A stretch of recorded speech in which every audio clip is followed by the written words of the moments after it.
皆さん、こんにちは。前回の動画では、日本の古代から中世にかけての歴史について詳しく見ていきました。縄文時代から戦国時代まで、日本は様々な文化や政治体制の変遷を経て、多様な歴史を紡いできました。戦国時代には多くの武将たちが天下統一を目指して戦い、その動乱の時代が終わりを迎えるところまでお話ししました。今回はそこから続く近世から現代までの日本の歴史を見ていきます。戦国の世を終わらせた織田信長や豊臣秀吉、そして江戸幕府を開いた徳川家康の時代から、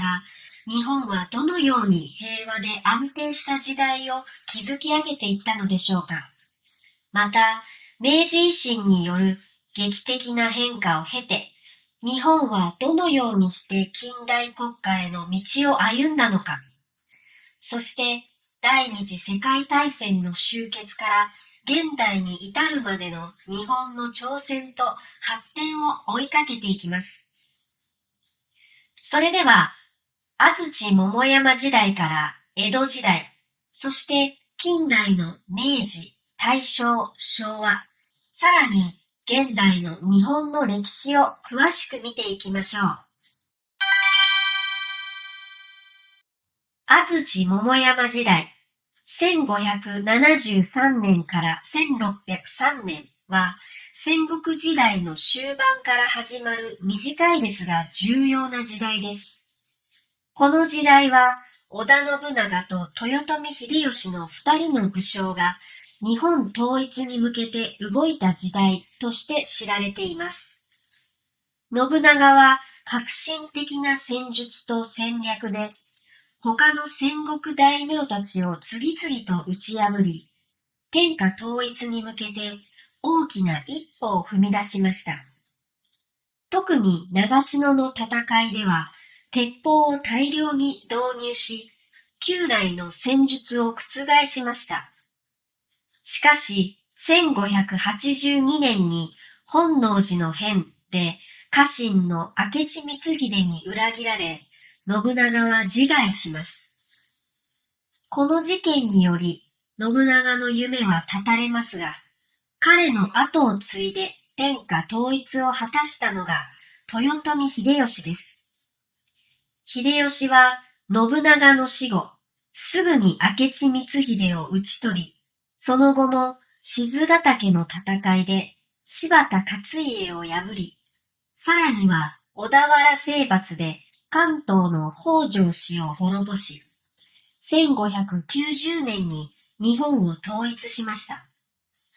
秀吉の治世では太閤検地と呼ばれる土地調査が行われ、全国の土地の生産力が正確に把握されました。これにより税制が整備され、統治体制が強化されました。また、刀狩り令を発布して農民から武器を取り上げ、武士と農民の身分を明確に区別することで、国内の治安を安定させました。秀吉はまた、キリスト教の布教に対して警戒感を強め、バテレン追放令を発布し、宣教師の追放を命じました。豊臣秀吉の晩年には、朝鮮半島への大規模な出兵、文禄、慶長の役が行われましたが、これは莫大な財産的負担と多くの犠牲を生み、最終的には失敗に終わります。秀吉の死後、権力をめぐる争いが再び起こり、徳川家康がその争いを制します。1600年、家康は関ヶ原の戦いで西軍の石田三成を破り、事実上日本の支配権を掌握しました。1603年には江戸幕府を開き、家康は征夷大将軍に任命されました。これが約260年間にわたる江戸時代、1603年から1868年の始まりです。江戸時代は徳川家康とその子孫たちによって築かれた平和で安定した時代でした。この時代には封建制度が再編され、各大名は参勤交代の制度によって統制されました。参勤交代は大名たちが1年おきに領地と江戸を行き来し、江戸に家族を住まわせることを義務づけるもので、大名の財政を圧迫し、反乱を防ぐ効果がありました。これにより、徳川幕府は260年間にわたる平和な時代を築くことができました。また、江戸時代の初期には、鎖国政策が徐々に確立されていきました。江戸幕府は、キリスト教の布教や外国からの干渉を防ぐため、オランダと中国を除く外国との交流を制限しました。オランダと中国との貿易は長崎の出島を通じて続けられました。これにより日本は約200年間にわたり平和で安定した時代を享受しました。鎖国政策のもと、日本は外部の影響を最小限に抑えつつも、内部での経済成長と文化的発展を進めました。経済的には、金銀山の開発や新しい農業技術の導入により、農業生産が大幅に向上し、人口も増加しました。特に江戸時代の中期になると、庶民文化が花開きます。浮世絵や歌舞伎、川柳、俳句などが庶民の間で大流行しました。例えば、北川歌麿や葛飾北斎といった浮世絵師たちは、江戸の町人文化を鮮やかに描き、後世に大きな影響を与えました。また、学問の面でも、儒学や蘭学が盛んに学ばれ、日本人の思想や科学技術に対する知識が広がりました。解体新書の翻訳など、西洋の医学や科学が日本にもたらされ、国内での知識の探求と発展が進みました。江戸時代の終わり頃になると、幕府の力が次第に衰えていきます。特に19世紀になると、欧米列強の圧力が強まり、1853年にマシュー・ペリー提督率いるアメリカ艦隊が浦賀に来航し、日本に開国を迫りました。この出来事をきっかけに、日米和親条約や日米修好通商条約が結ばれ、日本は鎖国政策を終わらせました。これにより、欧米諸国との貿易が再開され、外国からの新しい技術や文化が日本に流入するようになります。幕末には国内の政治体制をめぐる争いが激化し、尊王攘夷運動や薩摩藩と長州藩を中心とした倒幕運動が広がりました。これにより幕府は次第に力を失い、1868年の明治維新によって徳川幕府は倒れ、新たな時代が幕を開けることになります。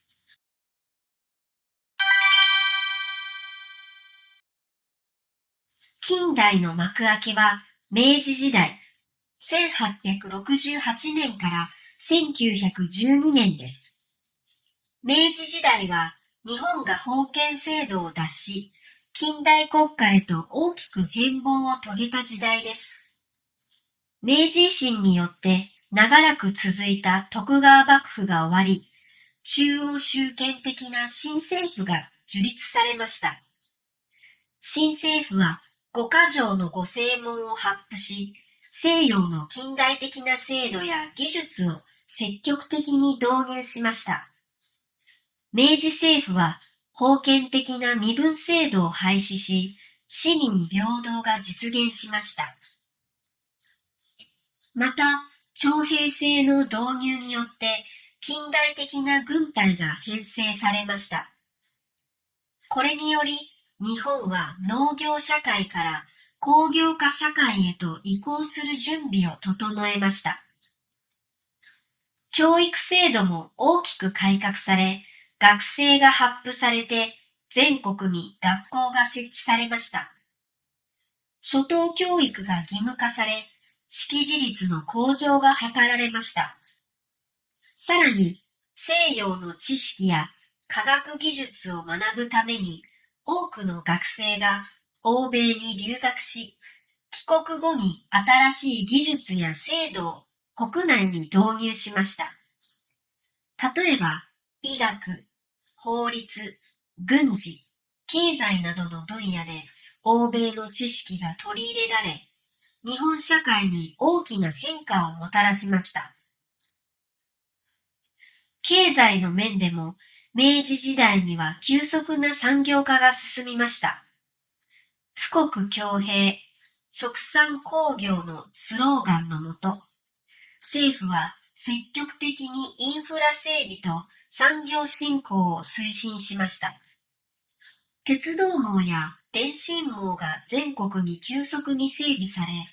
物流や通信が大幅に改善されました。特に官営の富岡製糸場などの工場が設立され、近代的な産業の基盤が作られました。また、大阪紡績会社など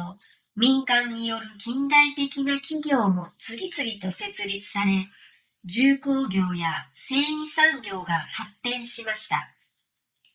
外交と軍事の面では、日清戦争、1894年から1895年と日露戦争、1904年から1905年が大きな転機となりました。日清戦争では清国に勝利し、下関条約により台湾を獲得しました。この戦争の勝利は日本の国際的な地位を向上させました。さらに日露戦争では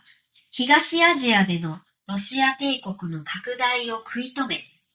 ポーツマス条約により満州南部と樺太の南半分を獲得しました。これらの戦争の勝利は日本が国際社会で一流の帝国主義国家として認められるきっかけとなりました。次に大正時代、1912年から1926年です。この時代は大正デモクラシーと呼ばれる政治改革の時代でもありました。大正デモクラシーの時代には議会政治が発展し、国民の政治参加が拡大しました。普通選挙法が成立し、青年男子による普通選挙が実現しました。また、労働運動や女性の社会進出など、社会的な変革が進んだ時期でもあります。しかし、この時代には関東大震災、1923年という大災害も発生し、東京と横浜は甚大な被害を受けました。さらに、1929年の世界恐慌によって日本経済も深刻な打撃を受け、経済的不安が広がりました。昭和時代、1926年から1989年は非常に長く、戦前と戦後で大きく分かれています。昭和の初期は経済の不況とともに政治的な混乱が続きました。軍国主義が台頭し、軍部が政治の実権を握るようになり、日本は次第に戦争の道を進むことになります。1931年には満州事変が起こり、日本は中国大陸への侵略を強化していきました。満州に傀儡国家、満州国を建て、さらなる資源の獲得を目指しました。1941年には真珠湾攻撃によってアメリカとの太平洋戦争が勃発し、第二次世界大戦へと突入します。戦争の序盤では日本軍は優勢を保ちましたが、戦争が長引くにつれて資源の不足や戦力の消耗が深刻化し、次第に劣勢に追い込まれます。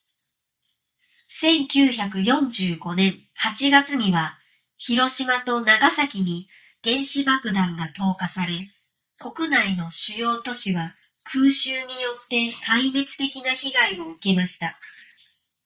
同月15日に日本は連合国に降伏し、戦争は終結しました。戦後、日本は連合国軍 GHQ の占領下で再建を始め、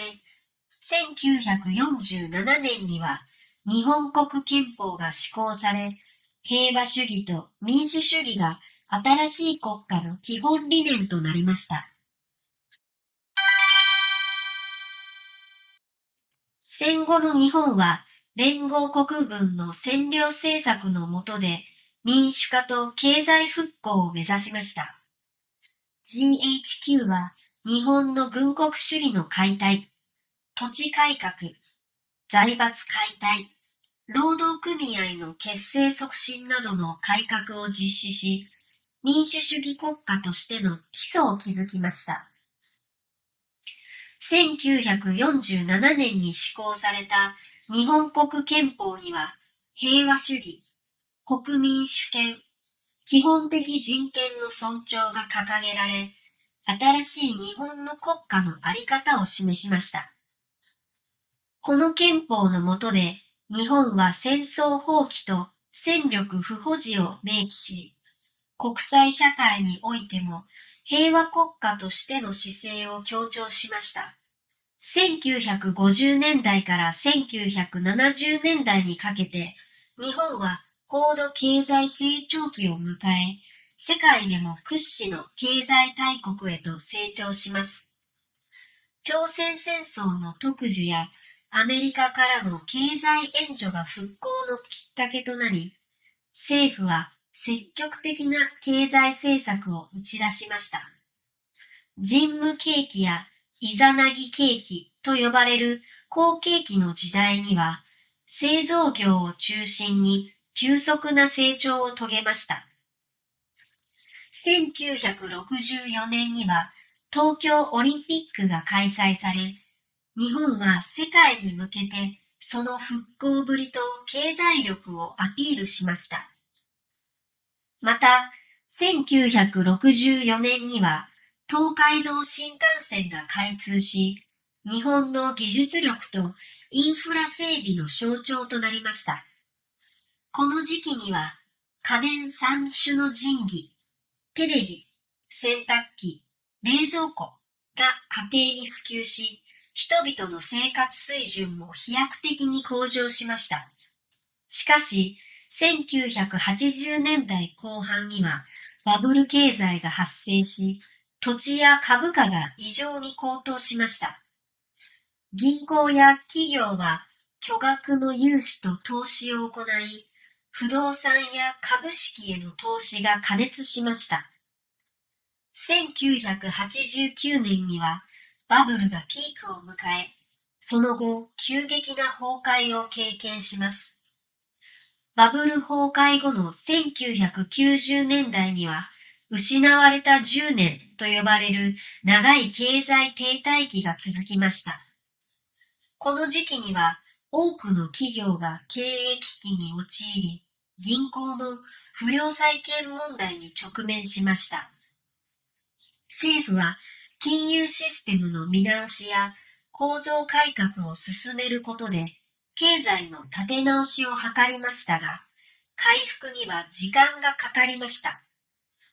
21世紀に入ると、日本は深刻な少子高齢化の問題に直面します。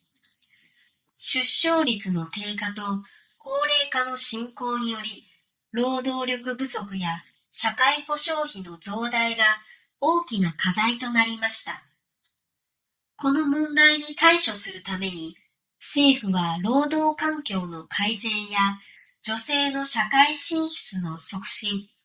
移民政策の見直しなど多岐にわたる政策を打ち出しています。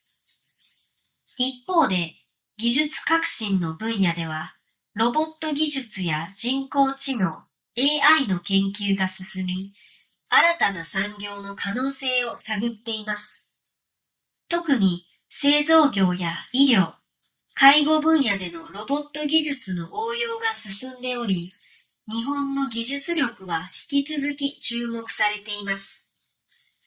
2011年には東日本大震災が発生し、巨大津波と原発事故による甚大な被害が日本に襲いかかりました。この震災はインフラや産業、地域社会に大きな打撃を与えただけでなく、エネルギー政策や防災対策についての議論が再び注目されるようになりました。再生可能エネルギーの導入や防災インフラの強化が求められ、地域社会の回復力向上に向けた取り組みが進められています。2020年には世界的な新型コロナウイルスのパンデミックが発生し、日本もその影響を大きく受けました。感染拡大の抑制と経済活動の両立を図るため、政府は緊急事態宣言や大規模な経済対策を実施しました。延期された東京オリンピック・パラリンピックは2021年に開催され、新しい時代の象徴となりました。日本は現在、持続可能な社会の実現を目指しつつ、グローバルな課題にも積極的に取り組んでいます。環境問題やデジタル化、国際関係の変化など、多くの課題に直面しながらも、日本は次の時代に向けた取り組みを進めています。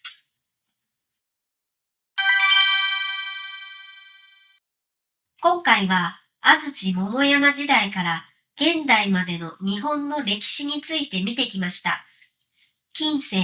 近代、そして現代という3つの時代を通して、日本は多くの変化を経験してきました。政治、経済、文化、そして人々の生活はそれぞれの時代ごとに大きく変わり、その過程で日本は独自のアイデンティティを築いてきました。近世では武士の時代が終わり、平和な時代が長く続きました。近代になると、明治維新によって急速な西洋化と産業化が進み、世界の中での日本の立ち位置が変わりました。そして現代に至るまで、日本は戦争を乗り越え、復興と成長を続け、現在のような平和で豊かな社会を築き上げました。この動画を通じて、日本の歴史がどのように発展し、どのような影響を世界に与えてきたかを学ぶきっかけになれば幸いです。皆さんも日本の歴史にさらに興味を持ち、深く学んでいってくださいね。ぜひ、グッドボタンとチャンネル登録をしてくださいね。応援よろしくお願いします。皆さん、こんにちは。前回の動画では、日本の古代から中世にかけての歴史について詳しく見ていきました。縄文時代から戦国時代まで、日本は様々な文化や政治体制の変遷を経て、多様な歴史を紡いできました。戦国時代には多くの武将たちが天下統一を目指して戦い、その動乱の時代が終わりを迎えるところまでお話ししました。今回はそこから続く近世から現代までの日本の歴史を見ていきます。戦国の世を終わらせた織田信長や豊臣秀吉、そして江戸幕府を開いた徳川家康の時代から、日本はどのように平和で安定した時代を築き上げていったのでしょうか。また、明治維新による劇的な変化を経て、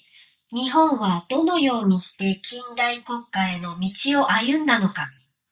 そして、第二次世界大戦の終結から現代に至るまでの日本の挑戦と発展を追いかけていきます。それでは、安土桃山時代から江戸時代、そして近代の明治、大正、昭和、さらに現代の日本の歴史を詳しく見ていきましょう。安土桃山時代、1573年から1603年は戦国時代の終盤から始まる短いですが重要な時代です。この時代は織田信長と豊臣秀吉の2人の武将が日本統一に向けて動いた時代として知られています。信長は革新的な戦術と戦略で他の戦国大名たちを次々と打ち破り、天下統一に向けて大きな一歩を踏み出しました。特に長篠の戦いでは、鉄砲を大量に導入し、旧来の戦術を覆しました。しかし、1582年に本能寺の変で家臣の明智光秀に裏切られ、信長は自害します。この事件により、信長の夢は絶たれますが、彼の後を継いで天下統一を果たしたのが豊臣秀吉です。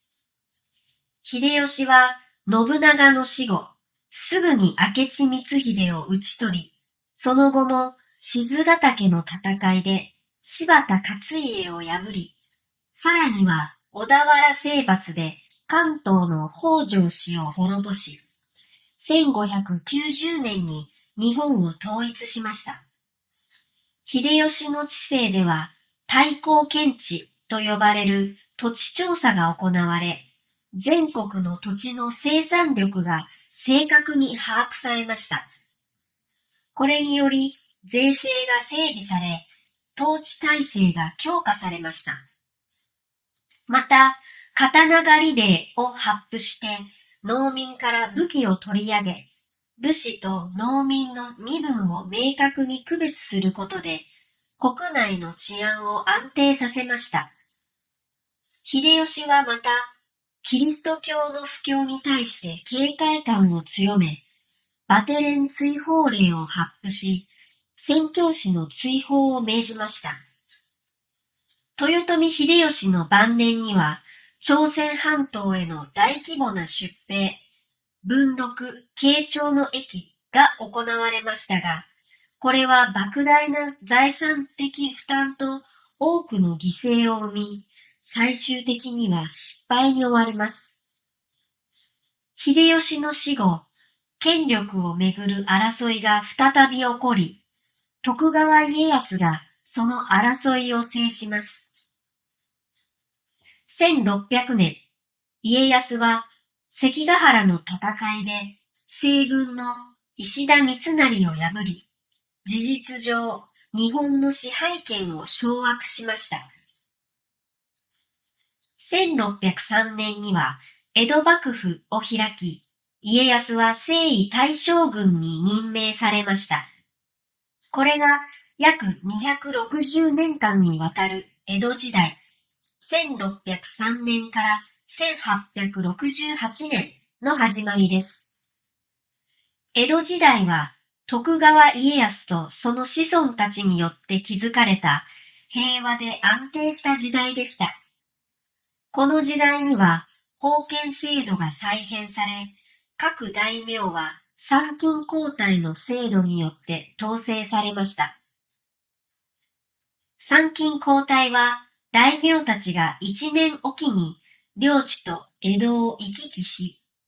江戸に家族を住まわせることを義務づけるもので、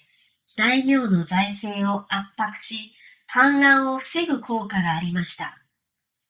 これにより、徳川幕府は260年間にわたる平和な時代を築くことができました。また、江戸時代の初期には、鎖国政策が徐々に確立されていきました。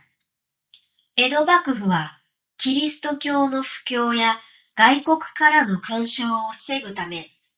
オランダと中国を除く外国との交流を制限しました。オランダと中国との貿易は、長崎の出島を通じて続けられました。これにより、日本は約200年間にわたり、平和で安定した時代を享受しました。鎖国政策のもと、日本は外部の影響を最小限に抑えつつも、内部での経済成長と文化的発展を進めました。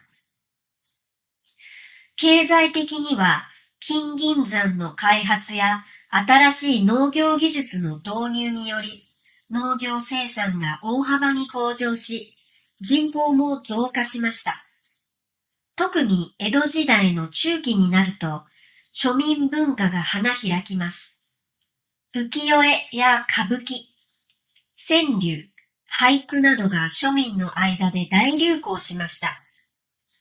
例えば、北川歌麿や葛飾北斎といった浮世絵師たちは、江戸の町人文化を鮮やかに描き、後世に大きな影響を与えました。また、学問の面でも、儒学や蘭学が盛んに学ばれ、日本人の思想や科学技術に対する知識が広がりました。解体新書の翻訳など、西洋の医学や科学が日本にもたらされ、国内での知識の探求と発展が進みました。江戸時代の終わり頃になると、幕府の力が次第に衰えていきます。特に19世紀になると、欧米列強の圧力が強まり、1853年にマシュー・ペリー提督率いるアメリカ艦隊が浦賀に来航し、日本に開国を迫りました。この出来事をきっかけに、日米和親条約や日米修好通商条約が結ばれ、日本は鎖国政策を終わらせました。これにより、欧米諸国との貿易が再開され、外国からの新しい技術や文化が日本に流入するようになります。幕末には国内の政治体制をめぐる争いが激化し、尊王攘夷運動や薩摩藩と長州藩を中心とした倒幕運動が広がりました。これにより幕府は次第に力を失い、1868年の明治維新によって徳川幕府は倒れ、新たな時代が幕を開けることになります。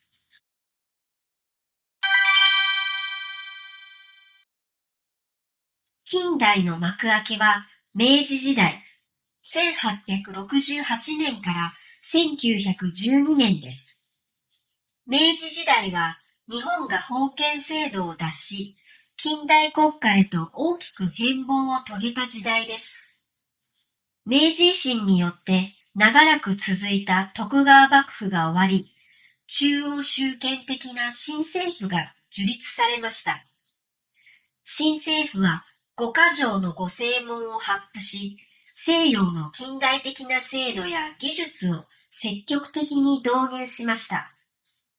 明治政府は封建的な身分制度を廃止し、市民平等が実現しました。また、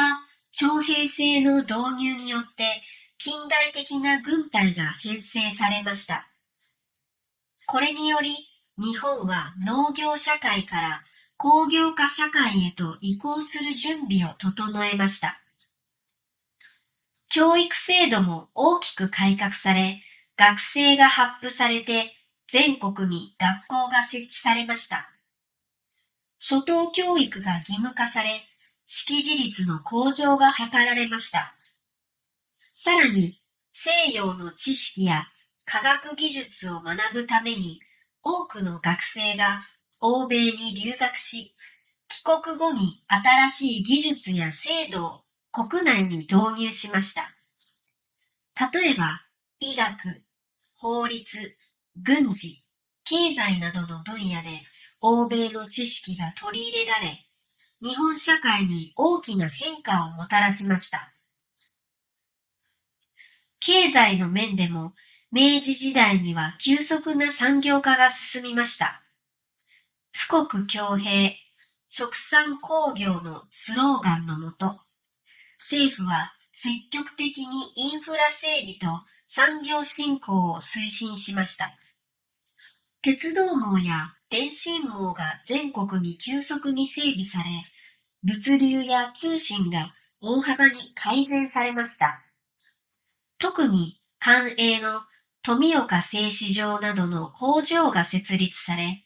近代的な産業の基盤が作られました。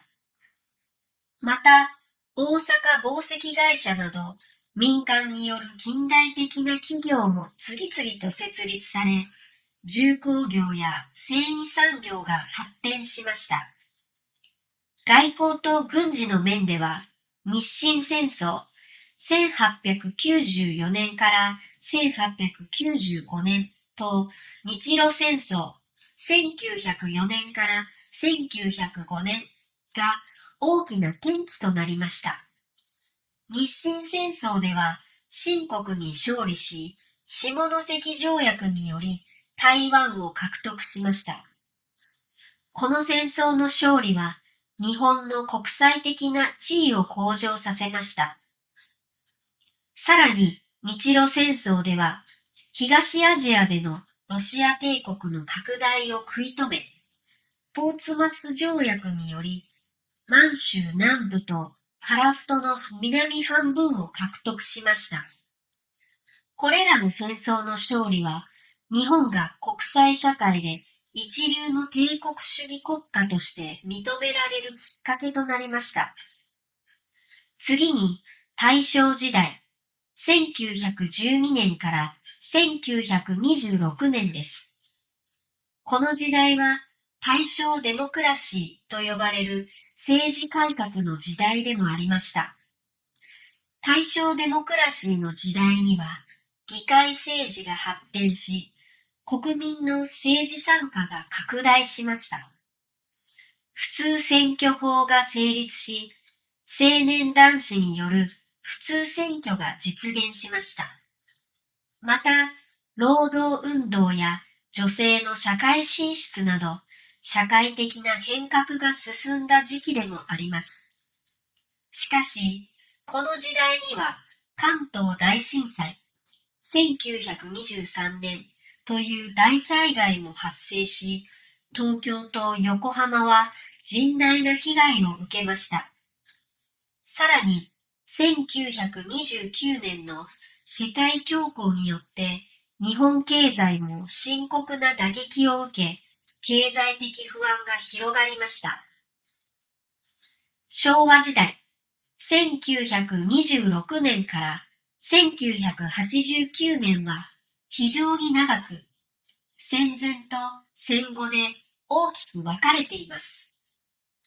昭和の初期は経済の不況とともに政治的な混乱が続きました。軍国主義が台頭し、軍部が政治の実権を握るようになり、日本は次第に戦争の道を進むことになります。1931年には満州事変が起こり、日本は中国大陸への侵略を強化していきました。満州に傀儡国家、満州国を建て、さらなる資源の獲得を目指しました。1941年には真珠湾攻撃によってアメリカとの太平洋戦争が勃発し、第二次世界大戦へと突入します。戦争の序盤では日本軍は優勢を保ちましたが、戦争が長引くにつれて資源の不足や戦力の消耗が深刻化し、次第に劣勢に追い込まれます。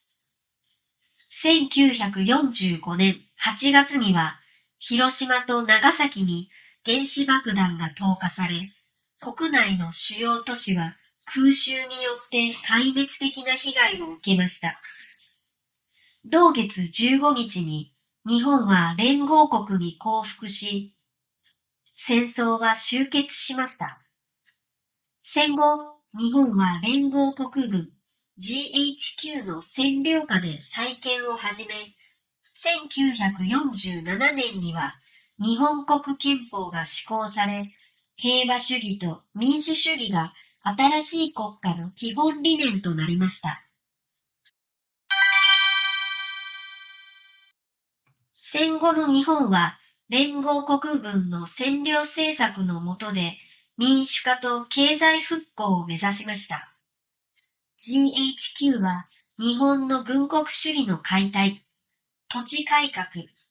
財閥解体、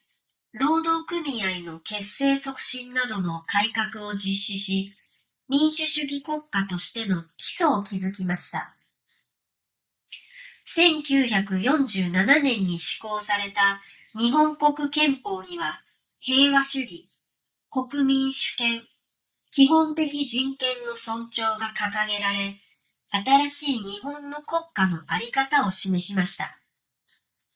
この憲法の下で、日本は戦争放棄と戦力不保持を明記し、国際社会においても平和国家としての姿勢を強調しました。1950年代から1970年代にかけて、日本は高度経済成長期を迎え、世界でも屈指の経済大国へと成長します。朝鮮戦争の特需やアメリカからの経済援助が復興のきっかけとなり、政府は積極的な経済政策を打ち出しました。人務景気やイザナギ景気と呼ばれる好景気の時代には、製造業を中心に急速な成長を遂げました。1964年には東京オリンピックが開催され、日本は世界に向けてその復興ぶりと経済力をアピールしました。また、1964年には東海道新幹線が開通し、日本の技術力とインフラ整備の象徴となりました。この時期には家電三種の神器、テレビ、洗濯機、冷蔵庫が家庭に普及し、人々の生活水準も飛躍的に向上しました。しかし、1980年代後半にはバブル経済が発生し、土地や株価が異常に高騰しました。銀行や企業は巨額の融資と投資を行い、不動産や株式への投資が過熱しました。1989年にはバブルがピークを迎え、その後急激な崩壊を経験します。バブル崩壊後の1990年代には、失われた10年と呼ばれる長い経済停滞期が続きました。この時期には多くの企業が経営危機に陥り、銀行も不良債権問題に直面しました。政府は金融システムの見直しや構造改革を進めることで経済の立て直しを図りましたが、回復には時間がかかりました。21世紀に入ると、日本は深刻な少子高齢化の問題に直面します。出生率の低下と高齢化の進行により、労働力不足や社会保障費の増大が大きな課題となりました。この問題に対処するために、政府は労働環境の改善や女性の社会進出の促進、移民政策の見直しなど多岐にわたる政策を打ち出しています。一方で、技術革新の分野では、ロボット技術や人工知能、AI の研究が進み、新たな産業の可能性を探っています。特に製造業や医療、介護分野でのロボット技術の応用が進んでおり、日本の技術力は引き続き注目されています。2011年には東日本大震災が発生し、巨大津波と原発事故による甚大な被害が日本に襲いかかりました。この震災はインフラや産業、地域社会に大きな打撃を与えただけでなく、エネルギー政策や防災対策についての議論が再び注目されるようになりました。再生可能エネルギーの導入や防災インフラの強化が求められ、地域社会の回復力向上に向けた取り組みが進められています。2020年には世界的な新型コロナウイルスのパンデミックが発生し、日本もその影響を大きく受けました。感染拡大の抑制と経済活動の両立を図るため、政府は緊急事態宣言や大規模な経済対策を実施しました。延期された東京オリンピック・パラリンピックは2021年に開催され、新しい時代の象徴となりました。日本は現在、持続可能な社会の実現を目指しつつ、グローバルな課題にも積極的に取り組んでいます。環境問題やデジタル化、国際関係の変化など、多くの課題に直面しながらも、日本は次の時代に向けた取り組みを進めています。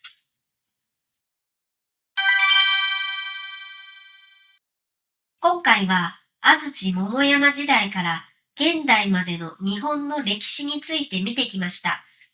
近世、近代、そして現代という3つの時代を通して、日本は多くの変化を経験してきました。政治、経済、文化、そして人々の生活はそれぞれの時代ごとに大きく変わり、その過程で日本は独自のアイデンティティを築いてきました。近世では武士の時代が終わり、平和な時代が長く続きました。近代になると明治維新によって急速な西洋化と産業化が進み、世界の中での日本の立ち位置が変わりました。そして現代に至るまで日本は戦争を乗り越え復興と成長を続け、現在のような平和で豊かな社会を築き上げました。この動画を通じて日本の歴史がどのように発展し、どのような影響を世界に与えてきたかを学ぶきっかけになれば幸いです。皆さんも日本の歴史にさらに興味を持ち、深く学んでいってくださいね。ぜひ、グッドボタンとチャンネル登録をしてくださいね。応援よろしくお願いします。皆さん、こんにちは。前回の動画では、日本の古代から中世にかけての歴史について詳しく見ていきました。縄文時代から戦国時代まで、日本は様々な文化や政治体制の変遷を経て、多様な歴史を紡いできました。戦国時代には多くの武将たちが天下統一を目指して戦い、その動乱の時代が終わりを迎えるところまでお話ししました。今回はそこから続く近世から現代までの日本の歴史を見ていきます。戦国の世を終わらせた織田信長や豊臣秀吉、そして江戸幕府を開いた徳川家康の時代から、日本はどのように平和で安定した時代を築き上げていったのでしょうか。また、明治維新による劇的な変化を経て、日本はどのようにして近代国家への道を歩んだのか。そして、第二次世界大戦の終結から現代に至るまでの日本の挑戦と発展を追いかけていきます。それでは、安土桃山時代から江戸時代、そして近代の明治、大正、昭和、さらに現代の日本の歴史を詳しく見ていきましょう。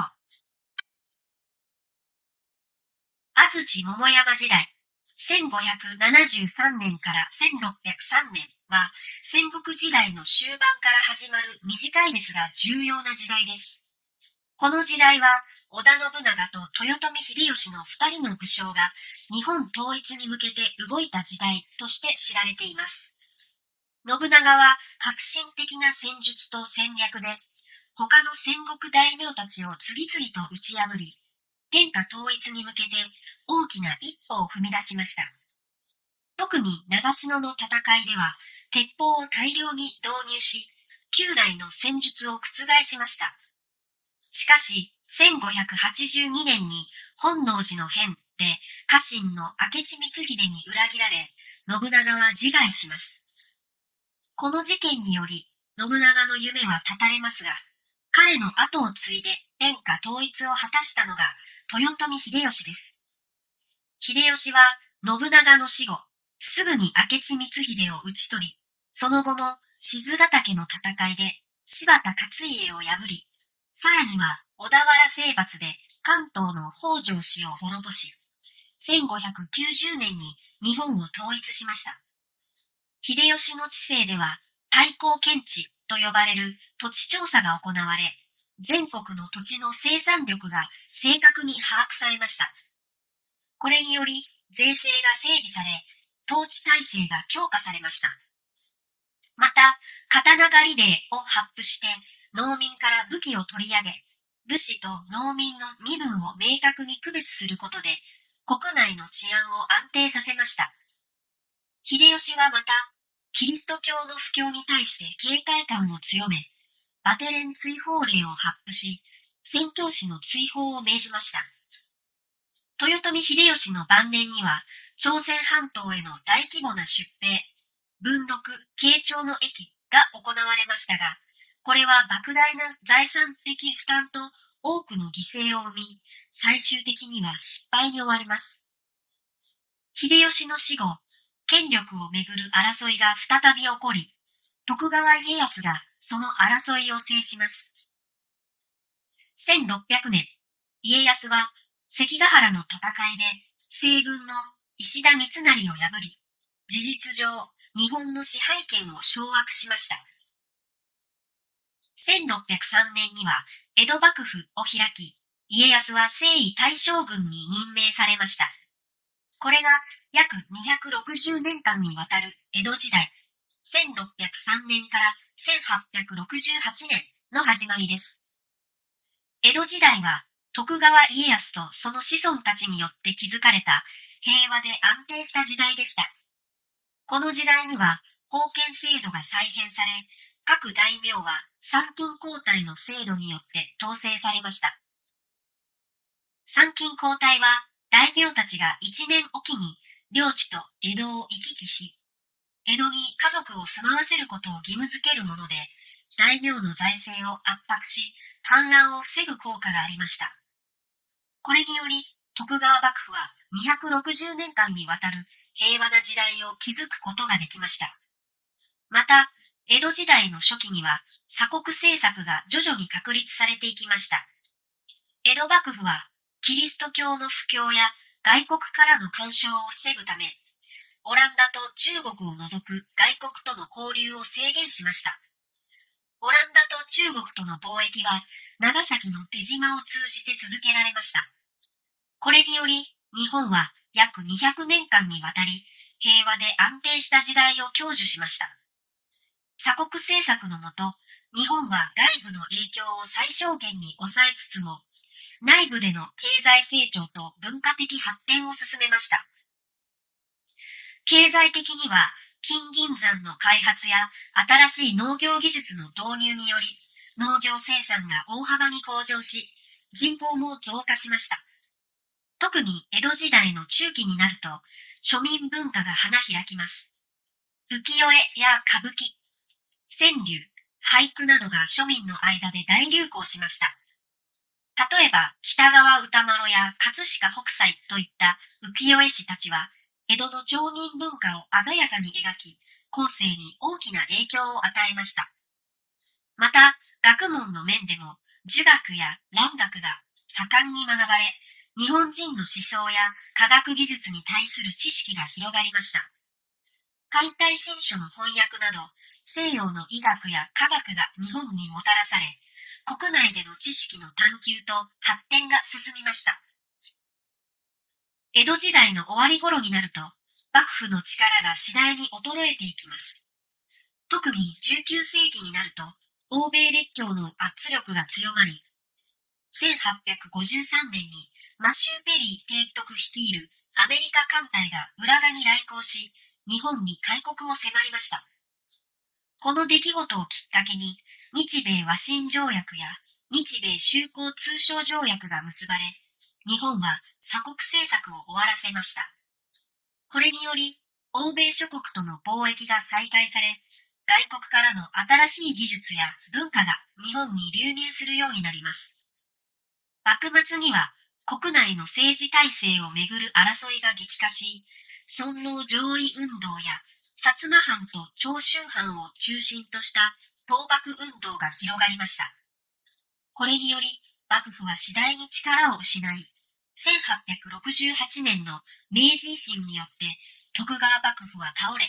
新たな時代が幕を開けることになります。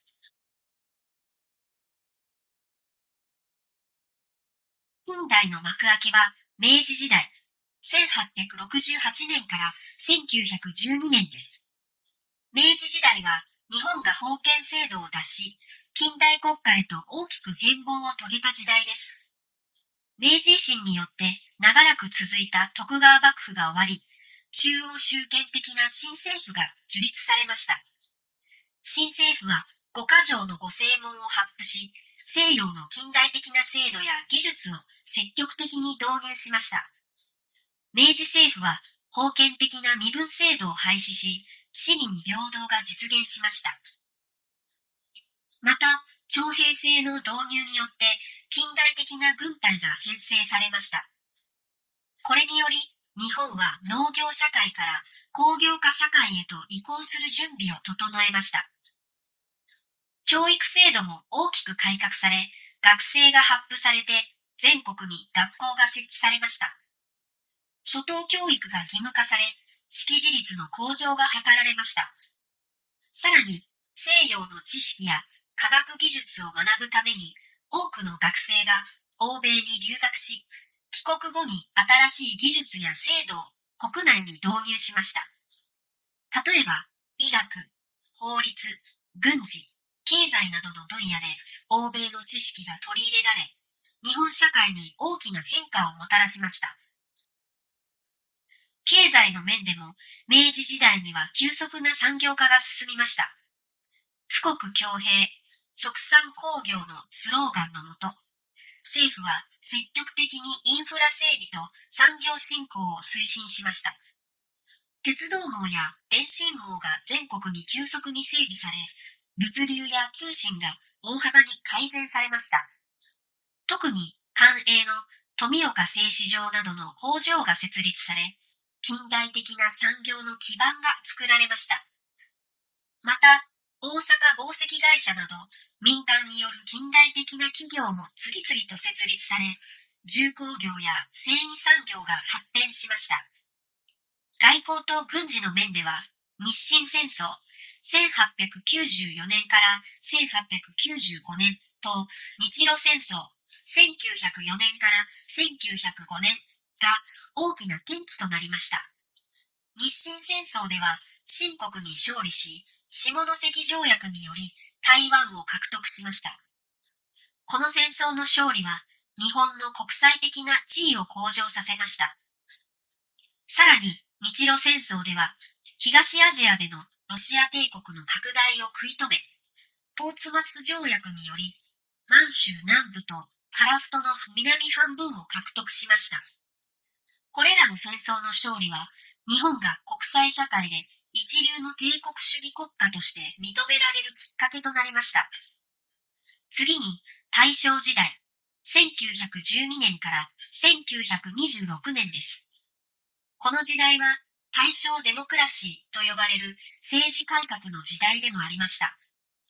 大正デモクラシーの時代には議会政治が発展し、国民の政治参加が拡大しました。普通選挙法が成立し、青年男子による普通選挙が実現しました。また、労働運動や女性の社会進出など、社会的な変革が進んだ時期でもあります。しかし、この時代には関東大震災、1923年という大災害も発生し、東京と横浜は甚大な被害を受けました。さらに、1929年の世界恐慌によって日本経済も深刻な打撃を受け、経済的不安が広がりました。昭和時代、1926年から1989年は非常に長く、戦前と戦後で大きく分かれています。昭和の初期は経済の不況とともに政治的な混乱が続きました。軍国主義が台頭し、軍部が政治の実権を握るようになり、日本は次第に戦争の道を進むことになります。1931年には満州事変が起こり、日本は中国大陸への侵略を強化していきました。満州に傀儡国家、満州国を建て、さらなる資源の獲得を目指しました。1941年には真珠湾攻撃によってアメリカとの太平洋戦争が勃発し、第二次世界大戦へと突入します。戦争の序盤では日本軍は優勢を保ちましたが、戦争が長引くにつれて資源の不足や戦力の消耗が深刻化し、次第に劣勢に追い込まれます。1945年8月には広島と長崎に原子爆弾が投下され、国内の主要都市は空襲によって壊滅的な被害を受けました。同月15日に日本は連合国に降伏し、戦争は終結しました。戦後、日本は連合国軍 GHQ の占領下で再建を始め、1947年には日本国憲法が施行され、平和主義と民主主義が新しい国家の基本理念となりました。戦後の日本は連合国軍の占領政策の下で民主化と経済復興を目指しました。GHQ は日本の軍国主義の解体、土地改革、財閥解体、労働組合の結成促進などの改革を実施し、民主主義国家としての基礎を築きました。1947年に施行された日本国憲法には、平和主義、国民主権、基本的人権の尊重が掲げられ、新しい日本の国家の在り方を示しました。この憲法の下で、日本は戦争放棄と戦力不保持を明記し、国際社会においても平和国家としての姿勢を強調しました。1950年代から1970年代にかけて、日本は高度経済成長期を迎え、世界でも屈指の経済大国へと成長します。朝鮮戦争の特需やアメリカからの経済援助が復興のきっかけとなり、政府は積極的な経済政策を打ち出しました。人務景気やイザナギ景気と呼ばれる好景気の時代には、製造業を中心に急速な成長を遂げました。1964年には東京オリンピックが開催され、日本は世界に向けてその復興ぶりと経済力をアピールしました。また、1964年には東海道新幹線が開通し、日本の技術力とインフラ整備の象徴となりました。この時期には家電3種の神器、テレビ、洗濯機、冷蔵庫が家庭に普及し、人々の生活水準も飛躍的に向上しました。しかし、1980年代後半にはバブル経済が発生し、土地や株価が異常に高騰しました。銀行や企業は巨額の融資と投資を行い、不動産や株式への投資が過熱しました。1989年にはバブルがピークを迎え、その後、急激な崩壊を経験します。バブル崩壊後の1990年代には、失われた10年と呼ばれる長い経済停滞期が続きました。この時期には、多くの企業が経営危機に陥り、銀行も不良債権問題に直面しました。政府は金融システムの見直しや構造改革を進めることで、経済の立て直しを図りましたが、回復には時間がかかりました。21世紀に入ると、日本は深刻な少子高齢化の問題に直面します。出生率の低下と高齢化の進行により、労働力不足や社会保障費の増大が大きな課題となりました。この問題に対処するために、政府は労働環境の改善や女性の社会進出の促進、移民政策の見直しなど多岐にわたる政策を打ち出しています。一方で、技術革新の分野では、ロボット技術や人工知能 AI の研究が進み、新たな産業の可能性を探っています。特に製造業や医療、介護分野でのロボット技術の応用が進んでおり、日本の技術力は引き続き注目されています。2011年には東日本大震災が発生し、巨大津波と原発事故による甚大な被害が日本に襲いかかりました。この震災はインフラや産業、地域社会に大きな打撃を与えただけでなく、エネルギー政策や防災対策についての議論が再び注目されるようになりました。再生可能エネルギーの導入や防災インフラの強化が求められ、地域社会の回復力向上に向けた取り組みが進められています。2020年には世界的な新型コロナウイルスのパンデミックが発生し、日本もその影響を大きく受けました。感染拡大の抑制と経済活動の両立を図るため、政府は緊急事態宣言や大規模な経済対策を実施しました。延期された東京オリンピック・パラリンピックは2021年に開催され、新しい時代の象徴となりました。日本は現在、持続可能な社会の実現を目指しつつ、グローバルな課題にも積極的に取り組んでいます。環境問題やデジタル化、国際関係の変化など、多くの課題に直面しながらも、日本は次の時代に向けた取り組みを進めています。今回は安土桃山時代から現代までの日本の歴史について見てきました。近世、近代、そして現代という3つの時代を通して、日本は多くの変化を経験してきました。政治、経済、文化、そして人々の生活はそれぞれの時代ごとに大きく変わり、その過程で日本は独自のアイデンティティを築いてきました。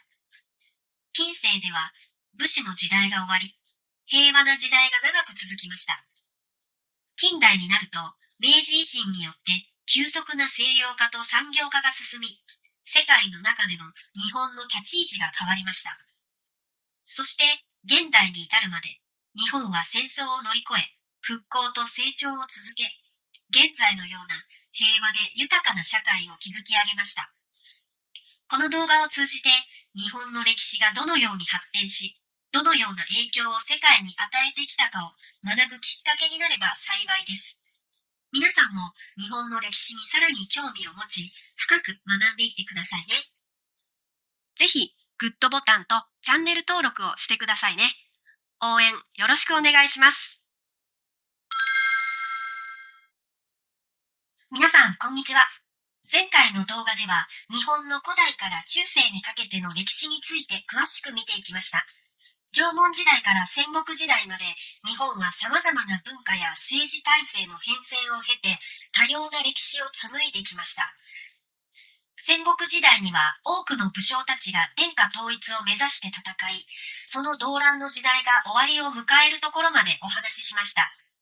今回はそこから続く近世から現代までの日本の歴史を見ていきます。戦国の世を終わらせた織田信長や豊臣秀吉、そして江戸幕府を開いた徳川家康の時代から日本はどのように平和で安定した時代を築き上げていったのでしょうか。また、明治維新による劇的な変化を経て、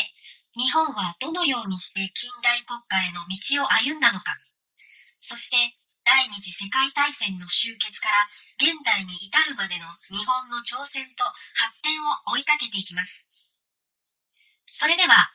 安土桃山時代から江戸時代、そして近代の明治、大正、昭和、さらに現代の日本の歴史を詳しく見ていきましょう。安土桃山時代、1573年から1603年は戦国時代の終盤から始まる短いですが重要な時代です。この時代は織田信長と豊臣秀吉の2人の武将が日本統一に向けて動いた時代として知られています。信長は革新的な戦術と戦略で他の戦国大名たちを次々と打ち破り、天下統一に向けて大きな一歩を踏み出しました。特に長篠の戦いでは鉄砲を大量に導入し、旧来の戦術を覆しました。しかし、1582年に本能寺の変で家臣の明智光秀に裏切られ、信長は自害します。この事件により、信長の夢は絶たれますが、彼の後を継いで天下統一を果たしたのが豊臣秀吉です。秀吉は信長の死後、すぐに明智光秀を討ち取り、その後も賤ヶ岳の戦いで柴田勝家を破り、さらには小田原征伐で関東の北条氏を滅ぼし、1590年に日本を統一しました。秀吉の治世では太閤検地と呼ばれる土地調査が行われ、全国の土地の生産力が正確に把握されました。これにより税制が整備され、統治体制が強化されました。また、刀狩り令を発布して農民から武器を取り上げ、武士と農民の身分を明確に区別することで、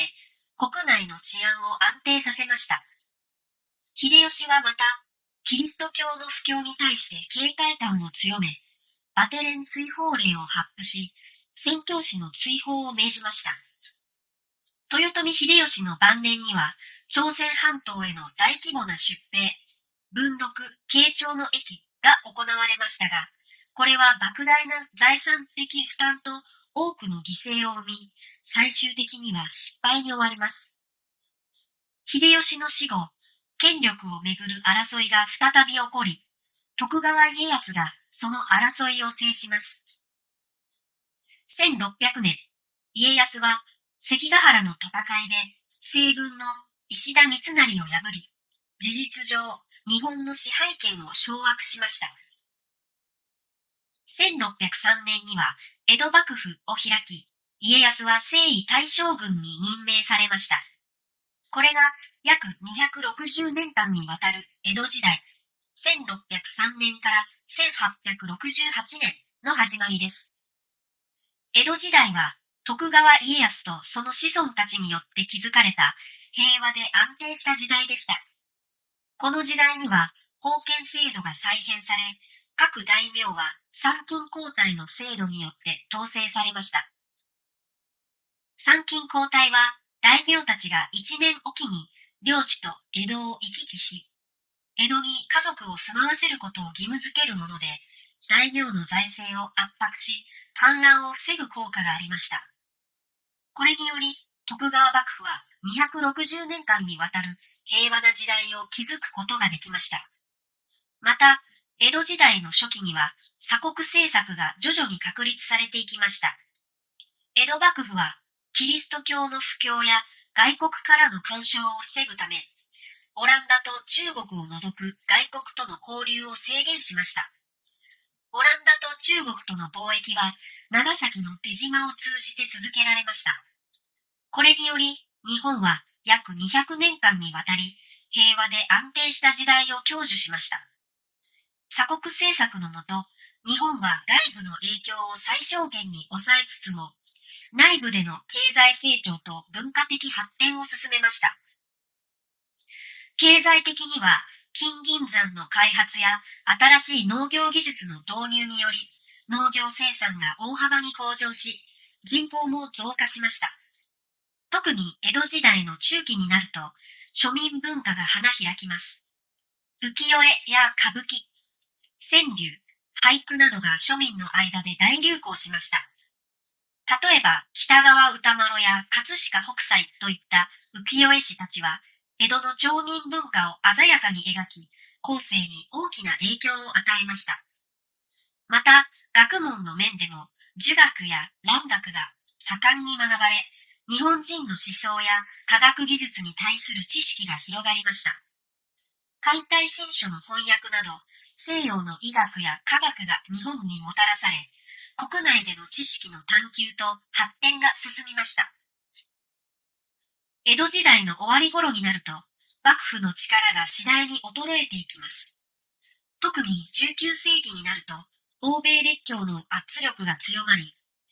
1853年にマシュー・ペリー提督率いるアメリカ艦隊が浦賀に来航し、日本に開国を迫りました。この出来事をきっかけに、日米和親条約や日米修好通商条約が結ばれ、日本は鎖国政策を終わらせました。これにより、欧米諸国との貿易が再開され、外国からの新しい技術や文化が日本に流入するようになります。幕末には国内の政治体制をめぐる争いが激化し、尊王攘夷運動や薩摩藩と長州藩を中心とした倒幕運動が広がりました。これにより幕府は次第に力を失い、1868年の明治維新によって徳川幕府は倒れ、新たな時代が幕を開けることになります。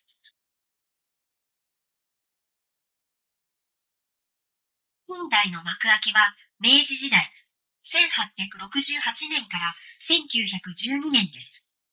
明治時代は日本が封建制度を脱し、近代国家へと大きく変貌を遂げた時代です。明治維新によって長らく続いた徳川幕府が終わり、中央集権的な新政府が樹立されました。新政府は五箇条の御正門を発布し、西洋の近代的な制度や技術を積極的に導入しました。明治政府は封建的な身分制度を廃止し、市民平等が実現しました。また、徴兵制の導入によって近代的な軍隊が編成されました。これにより、日本は農業社会から工業化社会へと移行する準備を整えました。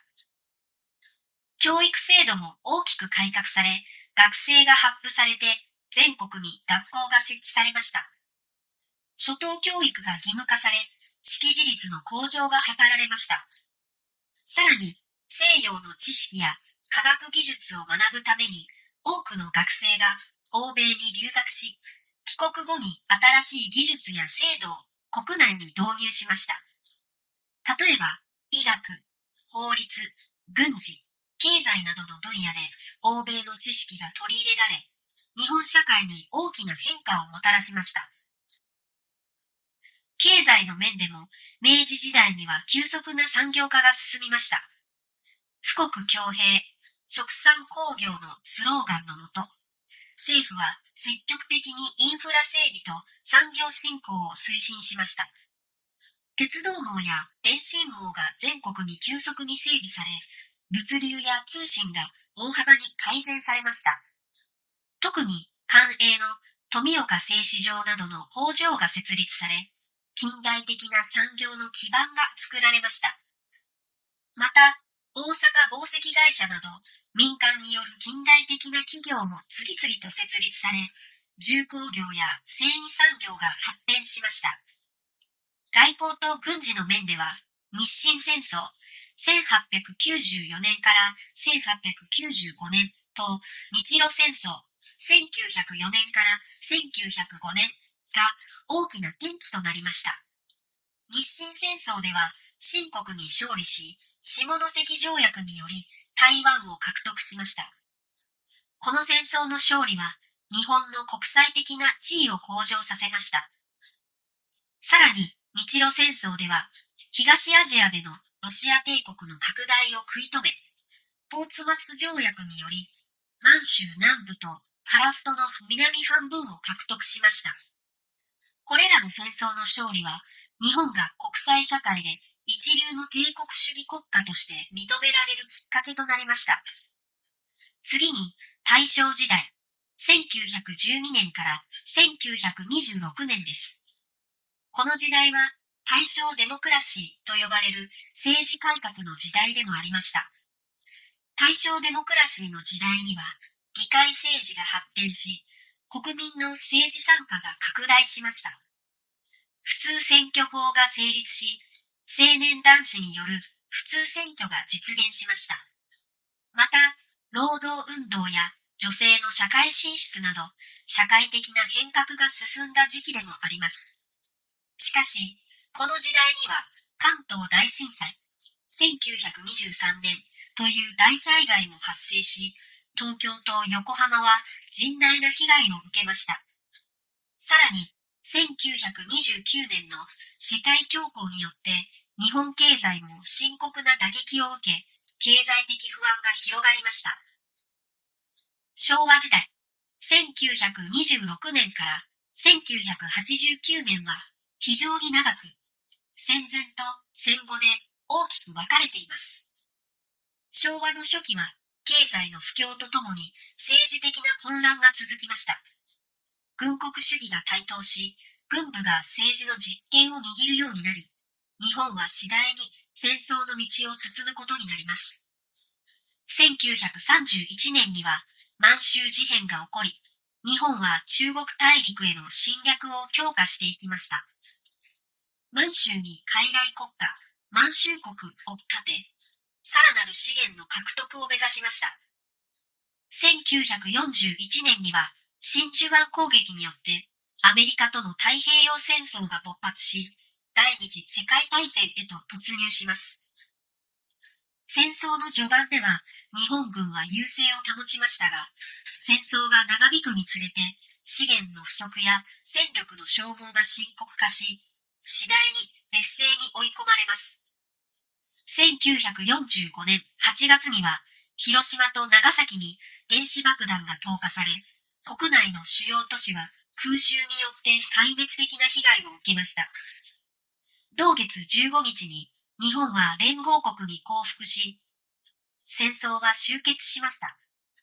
戦後、日本は連合国軍 GHQ の占領下で再建を始め、1947年には日本国憲法が施行され、平和主義と民主主義が新しい国家の基本理念となりました。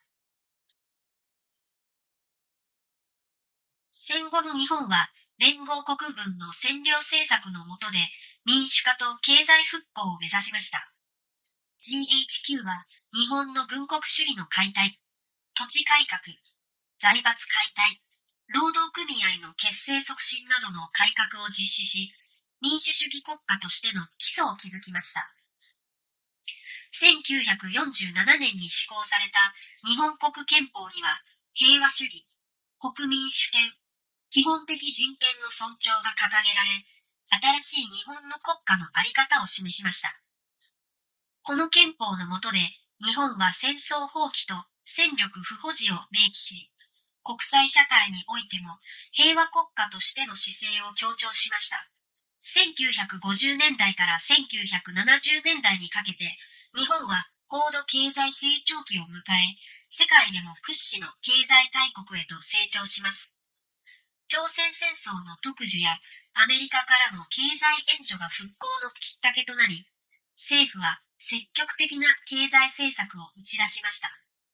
人務景気やイザナギ景気と呼ばれる好景気の時代には、製造業を中心に急速な成長を遂げました。1964年には東京オリンピックが開催され、日本は世界に向けてその復興ぶりと経済力をアピールしました。また、1964年には東海道新幹線が開通し、日本の技術力とインフラ整備の象徴となりました。この時期には家電3種の神器、テレビ、洗濯機、冷蔵庫、家庭に普及し、人々の生活水準も飛躍的に向上しました。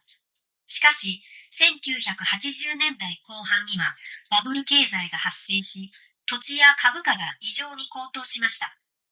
銀行や企業は巨額の融資と投資を行い、不動産や株式への投資が過熱しました。1989年にはバブルがピークを迎え、その後急激な崩壊を経験します。バブル崩壊後の1990年代には失われた10年と呼ばれる長い経済停滞期が続きました。この時期には多くの企業が経営危機に陥り、銀行も不良債権問題に直面しました。政府は金融システムの見直しや構造改革を進めることで経済の立て直しを図りましたが、回復には時間がかかりました。21世紀に入ると、日本は深刻な少子高齢化の問題に直面します。出生率の低下と高齢化の進行により、労働力不足や社会保障費の増大が大きな課題となりました。この問題に対処するために、政府は労働環境の改善や女性の社会進出の促進、移民政策の見直しなど多岐にわたる政策を打ち出しています。一方で、技術革新の分野では、ロボット技術や人工知能、AI の研究が進み、新たな産業の可能性を探っています。特に製造業や医療、介護分野でのロボット技術の応用が進んでおり、日本の技術力は引き続き注目されています。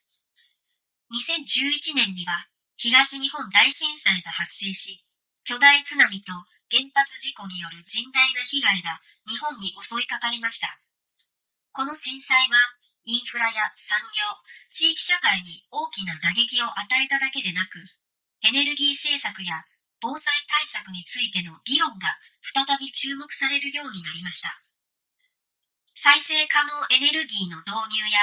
防災インフラの強化が求められ、地域社会の回復力向上に向けた取り組みが進められています。2020年には世界的な新型コロナウイルスのパンデミックが発生し、日本もその影響を大きく受けました。感染拡大の抑制と経済活動の両立を図るため、政府は緊急事態宣言や大規模な経済対策を実施しました。延期された東京オリンピック・パラリンピックは2021年に開催され、新しい時代の象徴となりました。日本は現在、持続可能な社会の実現を目指しつつ、グローバルな課題にも積極的に取り組んでいます。環境問題やデジタル化、国際関係の変化など、多くの課題に直面しながらも、日本は次の時代に向けた取り組みを進めています。今回は安土桃山時代から現代までの日本の歴史について見てきました。近世、近代、そして現代という3つの時代を通して、日本は多くの変化を経験してきました。政治、経済、文化、そして人々の生活はそれぞれの時代ごとに大きく変わり、その過程で日本は独自のアイデンティティを築いてきました。近世では武士の時代が終わり、平和な時代が長く続きました。近代になると、明治維新によって急速な西洋化と産業化が進み、世界の中での日本の立ち位置が変わりました。そして現代に至るまで、日本は戦争を乗り越え、復興と成長を続け、現在のような平和で豊かな社会を築き上げました。この動画を通じて、日本の歴史がどのように発展し、どのような影響を世界に与えてきたかを学ぶきっかけになれば幸いです。皆さんも日本の歴史にさらに興味を持ち、深く学んでいってくださいね。ぜひ、グッドボタンとチャンネル登録をしてくださいね。応援よろしくお願いします。